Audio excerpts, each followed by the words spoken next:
Assalamualaikum warahmatullahi wabarakatuh. Alhamdulillahi rabbil alamin, alladzi yuhibbul muhsinin wa yarfa'u darajatil muttaqin. Ashhadu an la ilaha illallah wahdahu la syarika lah wa ashhadu anna Muhammadan abduhu wa rasuluh la nabiyya ba'dah. Allahumma salli ala Muhammad wa ala alihi wa ashabihi wa man tabi'ahum bi ihsanin ila yaumiddin. Qala Allah Ta'ala fi kitabil karim, a'udzu billahi minasy syaithanir rajim. Bismillahirrahmanirrahim. Ya ayyuhalladzina amanu kutiba alaikumusiyam kama kutiba alal ladzina min qablikum la'allakum tattaqun. Allahumma barik lana fi Rajabi wa fi Sya'bani wa ballighna Ramadan. Jamaah salat maghrib Masjid Al-Muhajirin yang dirahmati oleh Allah, mari kita senantiasa terus bersyukur kepada Allah karena Allah telah memberikan nikmat-Nya yang sangat banyak kepada kita.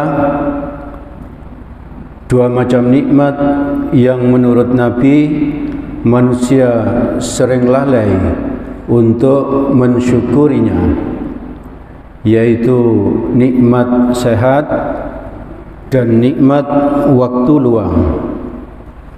Alhamdulillah, Allah memberikan kepada kita kedua macam nikmat itu, dan sekaligus Allah menolong kita untuk bisa hadir di masjid ini untuk sholat berjamaah dan untuk mendengarkan kajian-kajian yang diadakan di Masjid Al-Muhajirin ini. Ibu bapak, saudara-saudara yang dirahmati oleh Allah, insyaallah sebentar lagi kita akan memasuki bulan Ramadan. Maka seperti yang saya baca pada pembuka tadi di Quran surat kedua ayat 183, insyaallah kita semua sudah hafal dengan ayat ini. Saya baca artinya. Hai orang-orang yang beriman, diwajibkan atas kamu berpuasa sebagaimana diwajibkan atas orang-orang sebelum kamu, agar kamu bertakwa. Di ayat ini yang dipanggil Allah untuk berpuasa itu adalah orang yang beriman, bukan manusia secara umum, bukan orang Islam secara umum. Jadi kita itu kalau kita baca syahadat, maka kita akan menjadi orang Islam. Dengan mengamalkan amalan tertentu, kita meningkat menjadi orang yang beriman, lalu meningkat lagi menjadi orang yang bertakwa. Maka ibu bapak, saudara-saudara yang dirahmati oleh Allah, kita harus sadari betul bahwa yang dipanggil oleh Allah untuk berpuasa itu adalah orang yang beriman. Ketika SD dulu, kita sudah diajari rukun iman itu ada 6 ya. Yang pertama beriman kepada Allah, lalu beriman kepada malaikatnya Allah, beriman kepada kitabnya Allah, beriman kepada Rasulnya Allah, Yang kelima, beriman kepada hari kiamat. Dan yang keenam, beriman kepada qada dan qadar. Nah, waktu SD kita sudah hafal dengan rukun iman itu ya. Tapi kita sekarang sudah tidak anak SD lagi. Ada di antara kita yang menjadi ayahnya anak SD malah, ibunya anak SD, atau kakeknya anak SD malah. Maka mari kita tingkatkan ya, bagaimana orang yang beriman kepada Allah itu konsekuensinya antara lain ya, kita harus memenuhi janji yang kita ucapkan kepada Allah setidaknya 17 kali dalam sehari. Ketika kita sholat fardu itu dalam sehari semalam ada 17 rakaat. Di setiap rakaatnya itu wajib membaca surat Al-Fatihah. Di dalam surat Al-Fatihah itulah kita berjanji kepada Allah, yaitu salah satunya di Quran surat Al-Fatihah ayat yang kelima. Saya baca, a'udzubillahi minasyaitonirrajim, iyyaka na'budu wa iyyaka nasta'in. Hanya kepada Engkaulah kami menyembah, dan hanya kepada Engkaulah kami minta pertolongan. Ibu bapak, saudara-saudara yang dirahmati oleh Allah, maka mari kita berusaha untuk selalu hanya menyembah kepada Allah. Kalau dulu orang kafir itu menyembah berhala ya, menyembah patung ya. Kalau di zaman modern seperti kita ini bukan patung yang kita sembah. Berhala-berhalanya itu berupa uang ya, berupa uang misalnya yang ada di bank ya. Maka mari kita berhati-hati apabila kita merasa tenang dengan uang yang ada di bank. Seolah-olah kita itu tidak akan mendapatkan musibah apa-apa. Kalau kita punya uang banyak, maka kita akan, semua urusan kita akan beres. Jadi kita harus berhati-hati kalau kita punya pendapat seperti itu. Jangankan tabungan kita yang di bank, yang tidak seberapa ya, kalau saya tidak seberapa gitu.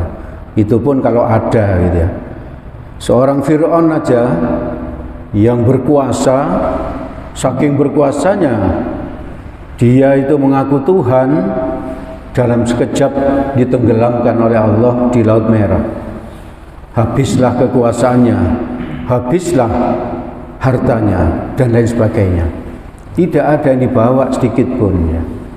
Jadi orang yang sangat berkuasa itu hanya dalam waktu sekejap tenggelam ya. Apalagi kita ya, sangat mudah bagi Allah kalau Allah ingin menenggelamkan kita. Hanya karena Rahman dan Rahimnya Allah kita ini masih hidup di dunia ini. Hanya karena pertolongannya Allah kita masih beragama Islam. Hanya karena pertolongannya Allah kita mampu untuk hadir ke masjid ini. Maka mari kita bersyukur dan kita terus berdoa kepada Allah, semoga Allah menolong kita agar kita bisa istiqomah taat kepadanya hingga kelak kita dicabut nyawa, semoga dalam keadaan husnul khotimah. Ibu bapak, saudara-saudara yang dirahmati oleh Allah, mari kita hindarkan meminta kepada selain Allah, meminta kepada selain Allah. Bahkan gaji yang kita dapat dari tempat kerja itu harus kita anggap itu hanya apa? Lewat ke bos kita ya. Rezeki kita hanya dilewatkan ke tempat kerja kita. Hakikatnya gaji kita itu diberi oleh Allah, diberi oleh Allah. Kalau Allah tidak mau menolong kita, Walaupun orang sedunia ini mau menolong kita, pasti tidak bisa. Jadi hanya karena pertolongan Allah lah kita masih tetap seperti sekarang ini. Jadi mari ibu bapak pelan-pelan kita belajar untuk memenuhi janji kita kepada Allah ini.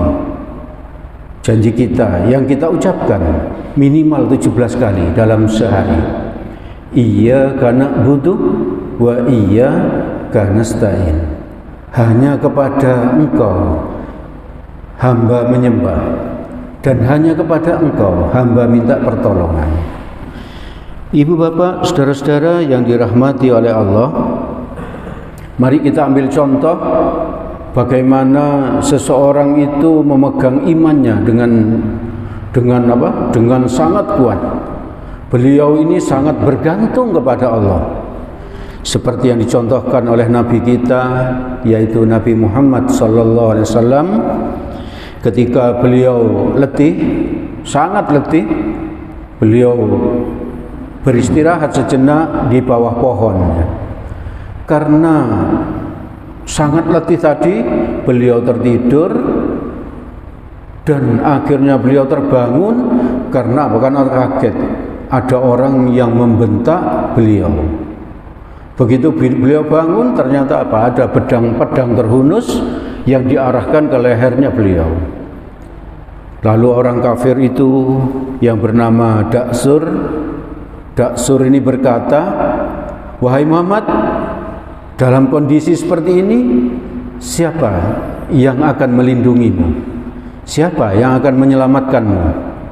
Coba kita bayangkan, andaikan kita yang mengalami seperti itu, ada pedang terhunus diarahkan ke leher kita, lalu kita ditanya siapa yang akan melindungimu, mungkin kita sudah gemeteran, bahkan mungkin terkencing-kencing. Tapi ini tidak. Nabi dengan tenang menatap Daksur ini, lalu Nabi menjawab dengan tegas, "Allah yang melindungiku." Jadi luar biasa jawaban Nabi ini. Allah yang melindungiku. Dengan jawaban Nabi ini, Daksur langsung gemetar dan pedangnya terjatuh.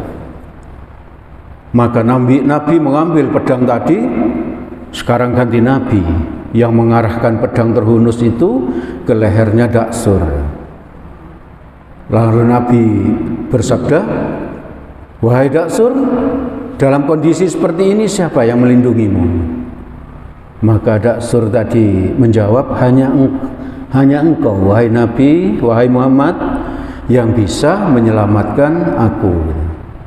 Karena jawaban Daksur yang seperti itu, Nabi mengembalikan pedangnya, tidak membunuh Daksur.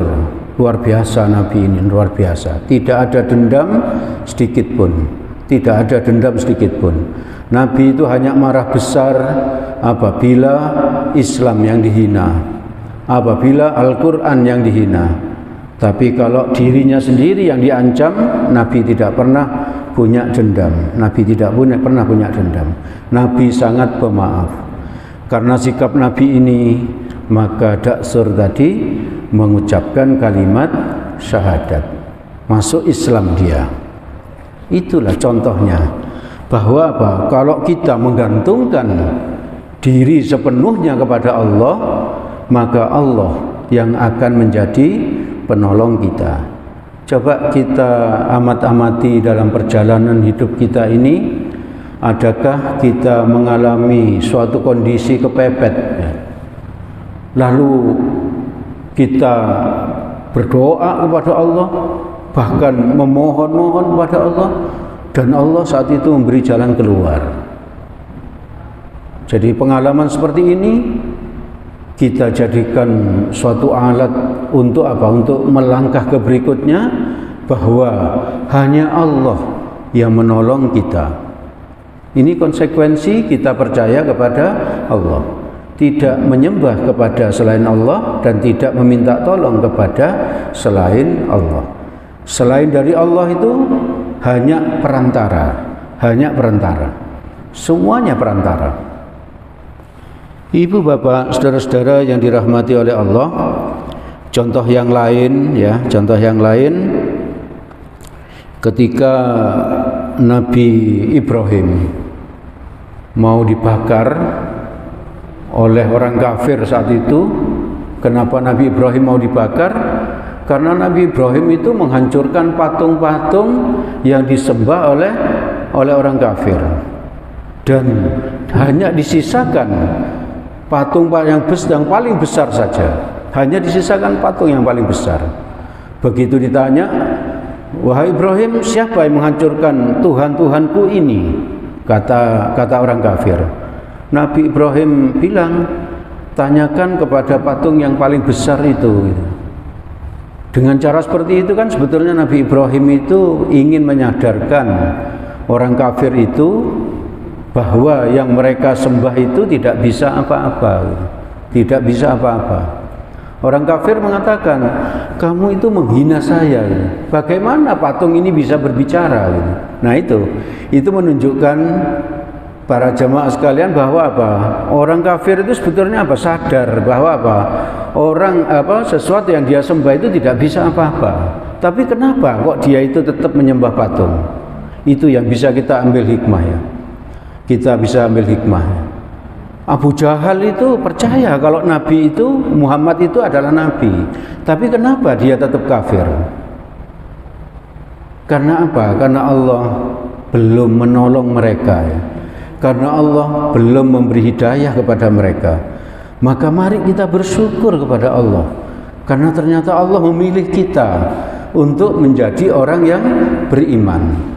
Allah memilih kita yang jauh sekali hidupnya, masa hidupnya dibandingkan kalau dengan Nabi ya. Nabi hidup 1400 tahun yang lalu, kita baru hidup sekarang. Dan Allah memilih kita untuk menjadi orang beriman. Oleh karena itu tidak henti-hentinya kita harus bersyukur kepada Allah. Kita harus bersyukur kepada Allah. Setelah Nabi Ibrahim itu mengatakan seperti itu, dan Nabi Ibrahim dihukum akan dibakar. Maka perintahnya Allah di Al-Quran surat 21 ayat 69, Allah berfirman, Allah memerintahkan api, wahai api, menjadi dinginlah dan menjadi keselamatanlah bagi Ibrahim. Allah itu mampu membuat sesuatu yang tidak mungkin menjadi mungkin. Api yang panas, manusia tidak akan mampu untuk membuatnya dingin, tapi Allah mampu. Allah bisa. Dan banyak lagi kekuasaan Allah. Ini semua kalau kita tafakuri pasti akan menambah iman kita. Oleh karena itu mari kita terus-menerus merenungi ciptaan-ciptaan Allah. Bagaimana langit ditinggikan tanpa tiang, tidak retak sedikit pun, indah, kokoh gitu. Maka di saat kita berdoa, kita bisa bilang, ya Allah, Engkau mampu meninggikan langit ini tanpa tiang, tidak retak sedikit pun, kokoh, indah. Maka Engkau pasti mampu untuk menolong kami. Kita harus yakin bahwa Allah akan menolong kita. Ibu bapak, saudara-saudara yang dirahmati oleh Allah, yang kedua, rukun iman itu beriman kepada adanya malaikat. Walaupun kita belum pernah bertemu dengan malaikat, kita harus yakin bahwa malaikat itu ada dengan tugasnya masing-masing. Bahkan di antara kita sekarang ini ada malaikat ya. Kenapa saya mengatakan seperti itu? Karena Nabi bersabda bahwa Allah itu menciptakan malaikat yang tugasnya mencari majelis ilmu, mencari majelis zikir, seperti yang kita lakukan sekarang ini. Kalau sudah ketemu seperti sekarang ini, maka malaikat itu ikut duduk bersama kita. Kita harus yakin di antara kita ini ada malaikat ya. Ada malaikat. Menurut Nabi yang sayap-sayapnya menjulang sampai ke langit. Maka nanti kalau sudah selesai kajian kita ini, Mereka langsung terbang menuju Allah, laporan bahwa di Masjid Al-Muhajirin Pondok Sidokare Indah Sidoarjo baru saja selesai diadakan majelis ilmu. Singkat cerita dari hadis itu, Allah berfirman, saksikan olehmu wahai malaikat bahwa aku mengampuni mereka semua yang hadir. Maka ibu bapak, kita harus yakin bahwa kita hadir ke tempat ini pasti mendapatkan ampunannya Allah berdasarkan hadis tadi itu. Jadi kita harus yakin bahwa malaikat itu ada walaupun kita tidak melihatnya. Di Quran surat ke-13 ayat ke-11 bagian awal, langsung saya baca artinya. Bagi manusia ada malaikat-malaikat yang selalu mengikutinya bergiliran di muka dan di belakangnya. Mereka menjaganya atas perintah Allah. Jadi ibu bapak, saudara-saudara yang dirahmati oleh Allah, Allah memerintahkan malaikat untuk menjaga kita, ya, untuk menjaga kita. Kalau kita bepergian, malaikat tadi yang menjaga kita agar kita tidak celaka. Lalu kenapa kalau kita pergi kok kadang kita mengalami musibah? Bisa jadi karena kita waktu mau berangkat itu tidak berdoa kepada Allah. Kalau kita mau bepergian, kita teledor. Atau bisa jadi ketika kita di perjalanan itu kita lupa menyebut namanya Allah. Kita terlalu bahagia dengan suasana yang ada. Maka Allah menegur kita dengan cobaan-cobaan. Sejatinya kita ini pasti dijaga oleh Allah dari apa? Dari segala kemungkinan musibah. Karena keteledoran kita sendiri, maka kita mengalami musibah.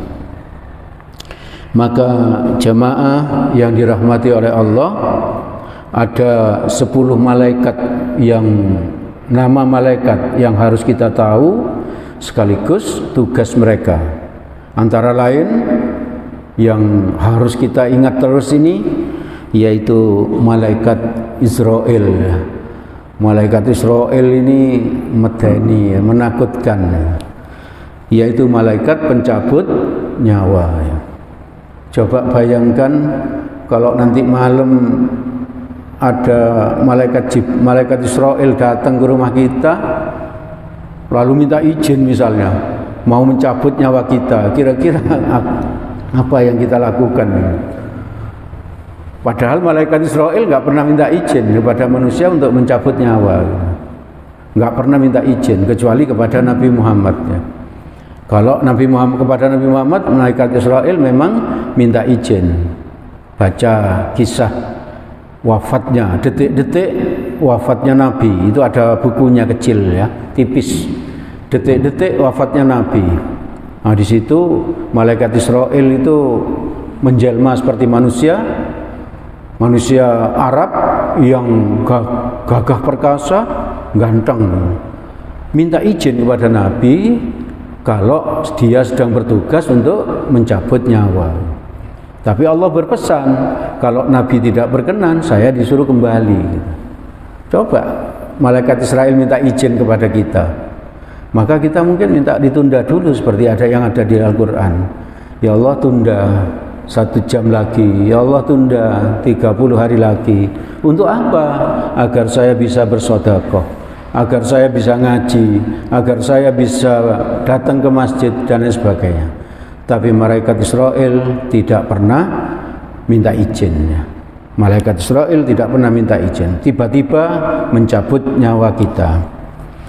Dan kita ingat ada sebuah hadis riwayat Ibnu Majah nomor 4236 dari Abu Hurairah radhiyallahu an, Rasulullah sallallahu alaihi wasallam bersabda, "A'maru ummati ma baina sittina ila sab'ina wa aqalluhum may yajuzu dzalika."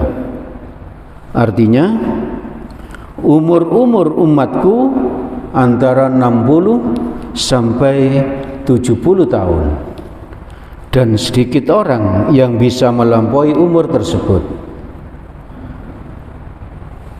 Nabi Muhammad meninggal umur 63. Umar bin Khattab meninggal umur 63. Ali bin Abi Thalib meninggal umur 63. Maka kita pun sekitar itu ya. Tidak usah bermimpi umur sampai 10 tahun, 100 tahun. Untuk apa kita berumur 100 tahun? Kalau di saat itu kita pikun, kita tidak bisa beribadah. Kita hanya menjadi beban kepada anak dan cucu. Maka kita bayangkan umur kita itu sekitar seperti Nabi, yaitu 63 tahun. Sekarang saya sudah 58. Berarti kan 5 tahun lagi kalau seperti Nabi ya. Maka dengan mengingat malaikat Israel ini penting bagi kita agar kita untuk dunia kita bisa bekerja keras. Masih ada waktu yang diberikan Allah. Bekerja keras untuk apa? Agar kita bisa memberikan waris kepada anak cucu. Bekerja keras ya. Lalu untuk akhirat kita bisa lebih rajin lagi beribadah. Datang ke masjid, membaca Al-Quran dengan tartil. Dan membaca Al-Quran ini Ibu Bapak, ini baru ingat saya, hati-hati kalau pakai HP ya. Kalau pakai HP, saya baru tahu 2 hari ini di HP saya itu saya download Al-Quran Indonesia gitu ya. Saya baca surat Kahfi, saya lupa ayat keberapa itu, tapi saya screenshot itu. Ternyata kalimatnya itu berbeda ya. Berbeda ya. Dengan dengan Al-Quran yang ada di sini ya, di Masjid Al-Muhajirin ini. Saya langsung cocokkan, ternyata berbeda. Lalu saya cocokkan dengan Al-Quran yang ada di rumah, ternyata memang yang di HP berbeda. Maka hati-hati kalau baca Al-Quran lewat HP ya, lewat HP. Saya menemukan 4 perbedaan ya. Di surat Ar-Rahman ada 1, di surat Al-Waqi'ah ada 1, dan di surat Al-Kahfi ada 2 ya. Ada 2. Nanti insya Allah saya konfirmasi dulu dengan Ustadz yang barangkali saya pandang mampu untuk mengetahui apakah itu merubah arti atau tidak gitu ya. Kalau sudah ada konfirmasi nanti saya share di grup kita ya, di grup kita. Yang penting kita kembali ke umur kita antara 60 sampai 70. Maka mari kita persiapkan diri kita untuk lebih rajin lagi hadir ke majelis taklim ya, yang diadakan di Al-Muhajirin ini hari Sabtu, hari Ahad. Mari kita hadiri. Kalau tidak ada uzur yang betul-betul menghalangi kita, maka kita berusaha untuk hadir. Siapa tahu kita waktu ikut taklim ini kita dicabut nyawa, sehingga kita meninggal dalam keadaan husnul khotimah. Siapa tahu kita ketika sholat di masjid ini kita dicabut nyawa. Kita bercita-cita seperti itu, dicabut nyawa di tempat yang baik, dalam keadaan yang baik, dalam keadaan yang baik. Sukses sebenarnya itu apabila kita dicabut nyawa dalam keadaan husnul khotimah. Itulah sukses yang sebenarnya. Ibu bapak, saudara-saudara yang dirahmati oleh Allah, ada 2 malaikat lagi misalnya yang selalu harus kita ingat, yaitu malaikat Raqib dan Atid ya. Malaikat Raqib itu pencatat amal baik, dan malaikat Atid itu pencatat amal buruk. Maka mari kita hindari korupsi, kita hindari berbuat jahat, berbohong, marah, mendolimi orang lain, mendolimi diri sendiri. Mendolimi diri sendiri itu bagaimana? Berbuat dosa dan lain sebagainya ya. Lalu tidak sholat ke masjid bagi yang laki dan lain sebagainya ya. Perhatikan Quran di surat Al-Zalzalah ayat 7 dan 8. Famay ya'mal mithqala dzarratin khairan yarah. Barang siapa mengerjakan kebaikan seberat zarrah pun, niscaya dia akan melihat balasannya. Wa may ya'mal mithqala dzarratin syarran yarah. Dan barang siapa yang mengerjakan kejahatan sebesar zarrah pun, niscaya dia akan melihat balasannya pula. Jadi ibu bapak, tidak ada yang tidak dicatat, tidak ada yang tidak dicatat. Semuanya dicatat dan semuanya akan dibalas. Maka penting bagi kita untuk selalu minta ampun atas salah dan khilaf yang kita lakukan. Ibu bapak, saudara-saudara yang dirahmati oleh Allah, saya kira itu dulu yang bisa kami sampaikan pada kesempatan ini. Insyaallah di kesempatan yang akan datang kita sampaikan rukun iman yang ketiga, keempat, dan kelima ya, serta keenam. Ini baru 2 rukun saja, kita sudah kehabisan waktu ya. Maka ibu bapak, apabila ada yang baik dan benar dari yang kami sampaikan ini, itu semata-mata berasal dari Allah Subhanahu wa ta'ala. Semoga ada manfaatnya bagi kita. Semoga Allah menolong kita agar kita bisa mengamalkannya. Amin. Apabila ada salahnya, saya mohon maaf yang sebesar-besarnya.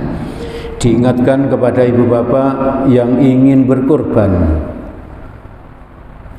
insyaallah hari raya kurban itu tanggal 9 Juli tahun 2022. Bisa menghubungi Bapak Sofyan atau Ibu Junaidi. Nabi berkorban setiap tahun, maka mari kita tiru kebiasaan Nabi ini untuk berkorban setiap tahun. Agar tidak berat, di Masjid Al-Muhajirin ini ada tabungan korban. Ada tabungan korban. Mari kita tutup kajian dengan berdoa kafaratul majlis. Subhanakallahumma wa bihamdik asyhadu an la ilaha illa anta astaghfiruka wa atubu ilaik. Billahi taufik wal hidayah. Assalamualaikum warahmatullahi wabarakatuh.